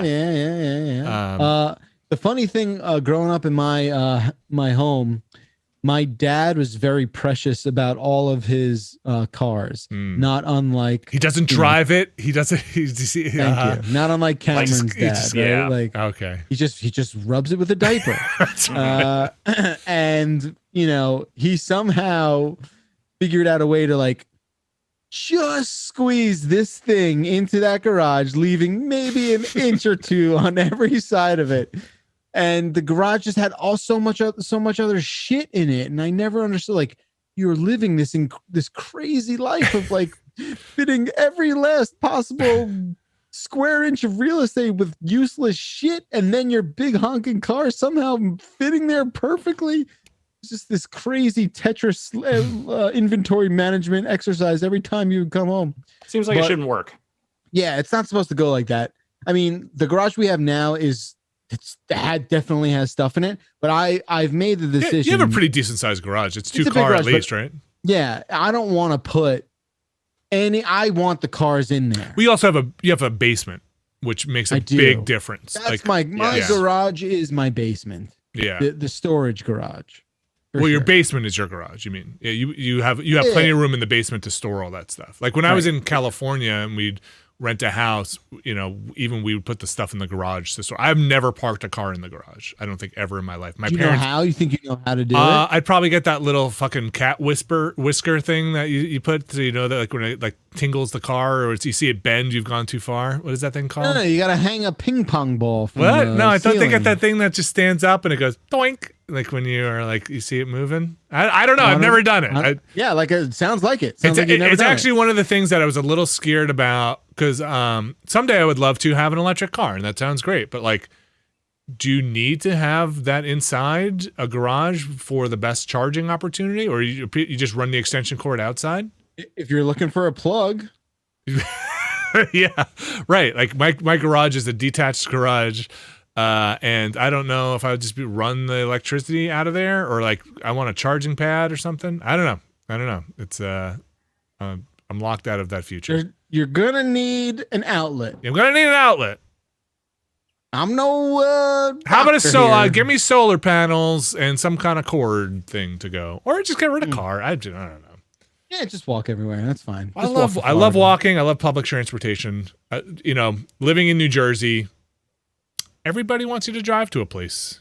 New Jersey, you drive out of your driveway onto a highway. That is just you go right into the turnpike. I'm from California. I know how this goes. I feel like it was even better in California. Like California was like New Jersey just puts like highway and turnpike wherever they can. Well, there's a lot less space to work with, to be fair, in New Jersey than there is. Like, if you just took all the highways and just condensed them down to New Jersey size, then yes, you would end up in a New Jersey situation. But you can't really walk anywhere in California without it taking a minimum of half an hour. My experience is mostly San Francisco and kind of East Bay stuff. And even there. Yeah, I guess you're right. Like, driving sucks in San Francisco, but like it still takes you 20 to 30 minutes to get anywhere because of the fucking hills. The biggest sin is that I probably live as the crow flies from Bacalar about 10 minutes.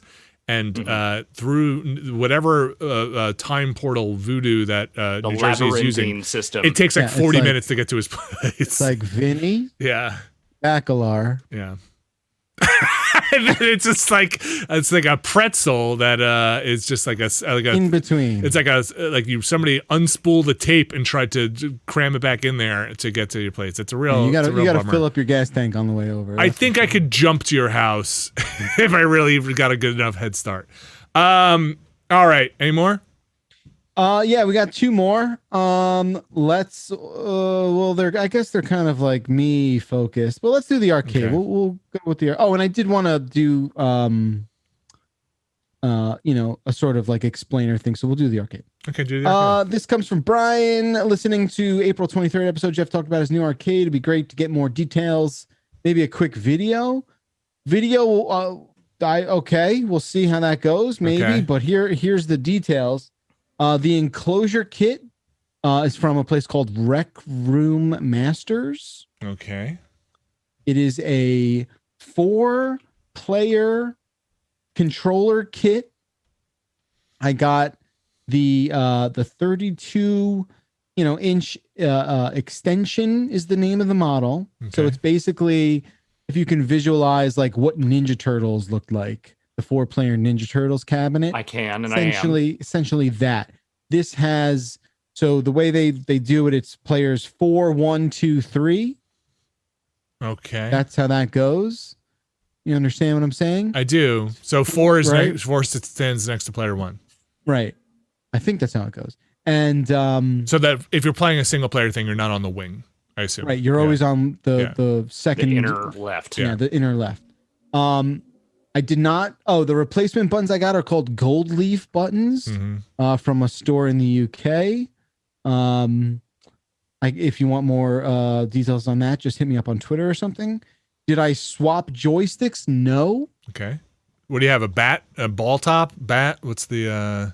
They're the ball tops. Ball tops. Okay. So it's 4 ball tops. Player 2, player 3 have 6 buttons. Player 1, player 4, 3, and 4 have 4 buttons. Oh. Okay. Yeah. Okay. Interesting. Because if it's a fighting game, you're just gonna have 1 and 2. Yeah. 1 and 2. Sorry.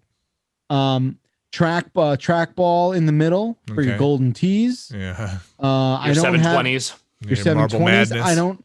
Yep. I don't have spinner. I do. I just got to put it down there. What I'm using an old PC that I just sort of had laying around. I think it has a 1080 Ti in it, which is probably overkill. That's definitely overkill for most of what you'd be doing. It is overkill for what I am doing on that thing. Maybe some of the higher end emulation. If you're getting into like the hard 3D fighter stuff, like the Tekkens and the Virtua Fighters and stuff, that might need a little more meat. But yeah. Oh, I'm sorry. Avron in the chat who helped me a great deal is correcting me. It goes from left to right. It goes 3, 1, 2, 4. Sure. That's what it is. Player 3. Okay. For if you're taking notes at home. Yeah. And so that's the computer I am using. I did have another NUC. You know what those are? Those little they look like the old Apple Minis. They look like a puck. They're essentially, the PCBs with just like RAM processor, and that's it, and a video out. You could get away with using one of those. You could use a Raspberry Pi. You could use any sort of all-in-one little kind of PC thing. But I wanted to, give myself a little bit of breathing room with what I might run on that. Your PC fit in the cabinet just fine? Yeah, no problem. Okay. And the front end that I'm using is called Launchbox. Oh, you got Launchbox, the arcade edition? Did you? Well, yeah. I don't know if there's another edition. Yeah, well, there are two. There's Big Box, and there's. Oh, so Big Box is the premium version of Launchbox. Yeah. Yes, I got the Big Box. Did you get the Lifetime edition? Oh, come on. You know it. I've been using Launchbox for a while. I like it. Did you get any custom? What's your what you rocking over there? Yeah. Did you subscribe to EMU Movies to get your? Oh wow! Look at you. You're here. You're my buddy. Yes, I did. I've been here. So the EMU Movies is cool. It's like this huge database of like retro media. Yeah. That it's like this gigantic library of media. So you can get like a track screens for your games basically when you're in the thing. I mean, it's just makes it look nice. Taps into that database. You can also pay for EMU Movies, which I also did. Got a lifetime thingamajig there. And when you're using Big Box, that is like your GUI for accessing all of your arcade games, which is great. It looks great. It's very customizable. A lot of fun, super customizable. I got a fun little kind of almost like a Stranger Things open on that, which is pretty good. And hardest part is curation on that stuff. Like that's the thing. Yeah. You have too much and you have to curate. I've got about it's a lot, thousands and thousands of things. I am sort of making my way through, discovering a lot of things I completely forgot about. That's kind of been the best part of this experience. Like the original Ghostbusters game, the real Ghostbusters game. Remember that? The 3-player game? Shit, I forgot about that thing. Same. Is that any good? It's all right. Okay.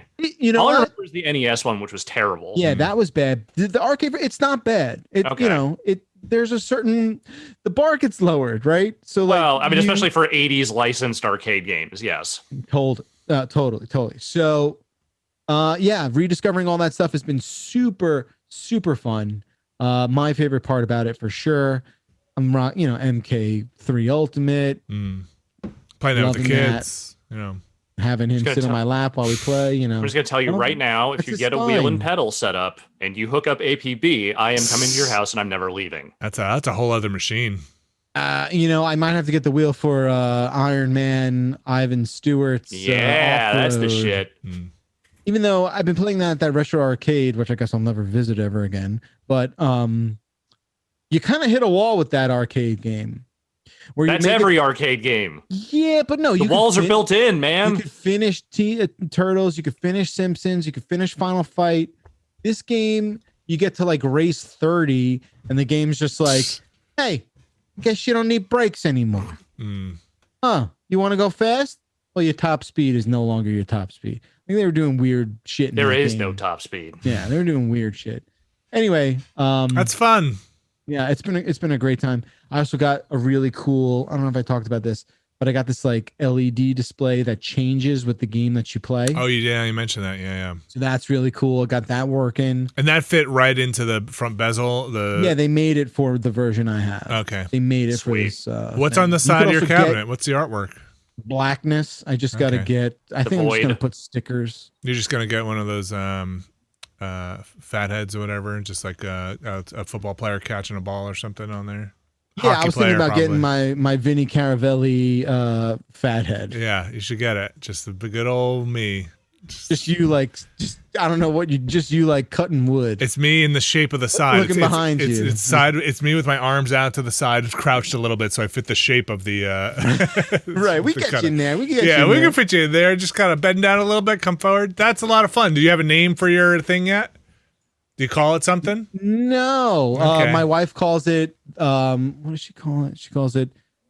This fucking atrocity. Okay. Can you lower it down? This fucking atrocity. Once it got shoved in the corner, because I was working on it in the middle of the room. Yeah. And she was just like, well, this is terrible. Now we got it shoved in the corner, and she's much happier. Yeah, I would think so. Yeah. Next is to figure out your cable mess. No, it's actually not bad. Oh, good. Okay. I think I figured out the solution to my cable mess, which is I need to move. Oh, okay. Okay. I mean, what better way to reorganize your cables than to just get the fuck out of the place you live and have ruined already with cables and then start over? Worked for our office. Boom! Boom. Boom! Is that going to do it for this week's show? Backlog, we have any more emails or corrections? I mean, I think that's it. Yeah, there's one about hockey that I'm sort of longing for. Okay. Well, do you want to just... Couldn't you just go watch hockey? It's on. I don't want you to feel Alex, bad it's for you too, Alex. What? All right, read this one from John, and we'll close it out with. I already turned the doc off, man. All right, so I'll read it. Yeah, you read it. Okay. Over the years, I've tried to get into hockey, but I struggle to understand the flow and strategy of the game. Which, when I read, I laughed. Other than looking at a team's record, I couldn't tell you if a team is good or not. Well, I feel like that's fair. If you don't watch hockey, how would you know? Same goes for players. Is there any advice you can give me? You and Alex have never mentioned the Avs. So you're taking half of this blame, Navarro. You got to tell me what sorry. I don't follow the Colorado Avalanche that carefully. I live in Colorado. In this, hockey discussions on the Beastcast, we never talk about it. I'm sorry to say. This year, they appear to be a contender for the Stanley Cup. Commentators say they are fast. Which is confusing to me. All hockey seems fast. I don't understand. What's your assessment of the Avs? I mean, there's degrees. There are guys that are faster than others. Wait, sorry, John. So what is the question? What is good hockey? What is bad hockey? Are you grousing that we don't like your favorite team? What's going on here? What is... you've said this before, that hockey is cold soccer. And in a lot of ways it is. It is way faster than soccer. But here's the thing. What this email reminded me of is the reason why hockey is not popular in America. And I'm not making fun of you, John. I'm just saying it is hockey has just not done a great job at explaining strategy. Or maybe it shouldn't have to.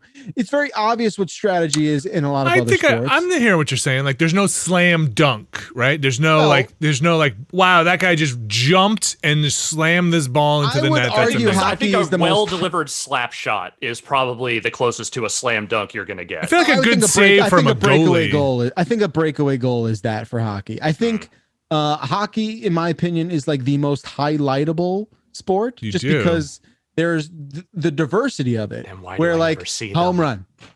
Oh, it's a home. Oh, he hit that ball far. Yeah, but sometimes they hit it further than the other balls. Oh, there it goes again. It's just like, but the home run highlight is the same fucking thing over and over and over. But sometimes they hit it really far. Okay.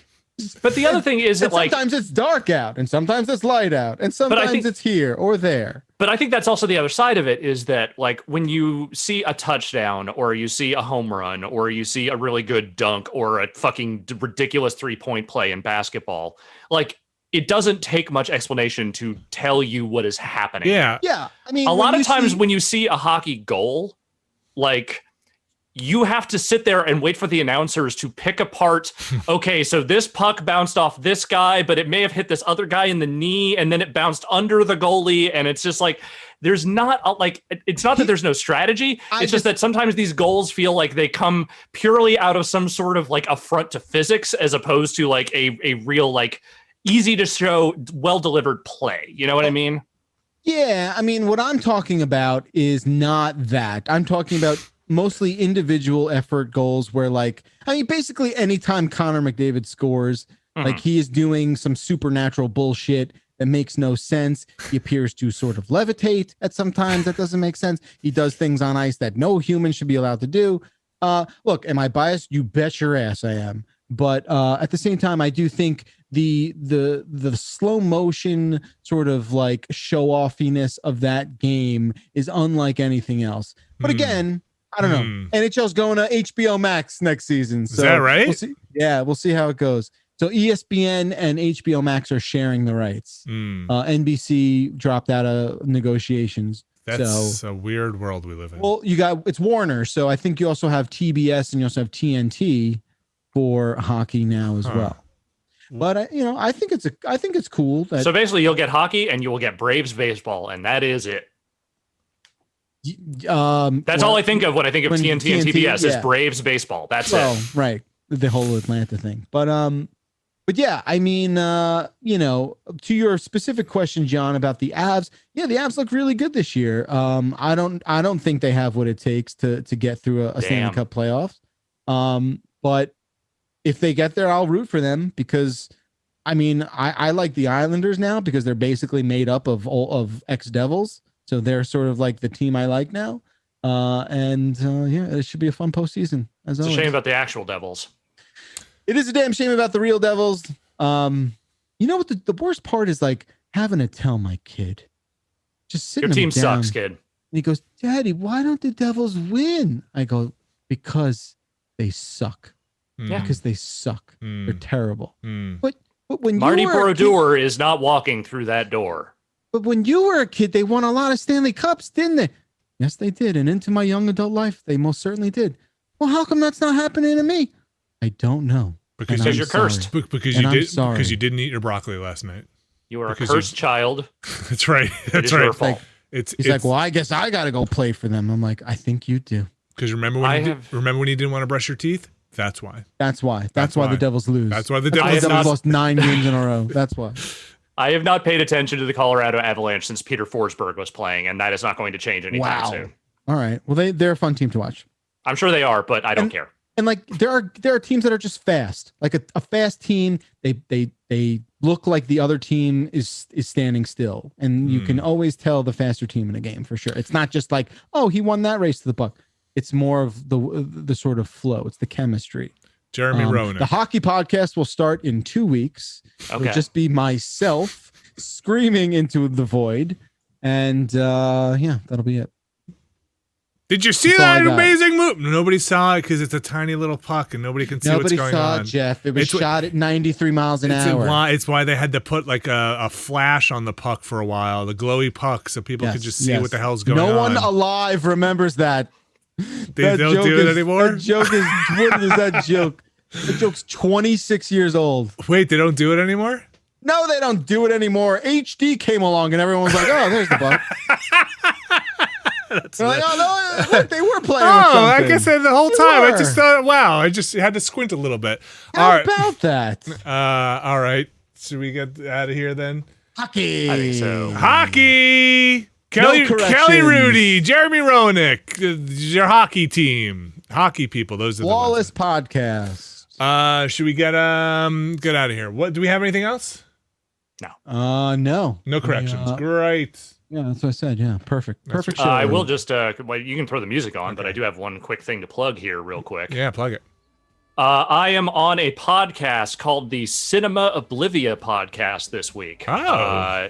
I was invited to do this a while ago, and I am talking about one of my favorite movies, which is also one of the most bleak movies you will ever see in your goddamn life.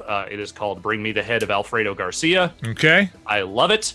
All the content warnings in the world before you go and seek that one out, but it is a movie I love, and I had a good time talking about it. What's the podcast again? Cinema Oblivia. All right. Backlar, anything else you got coming up here?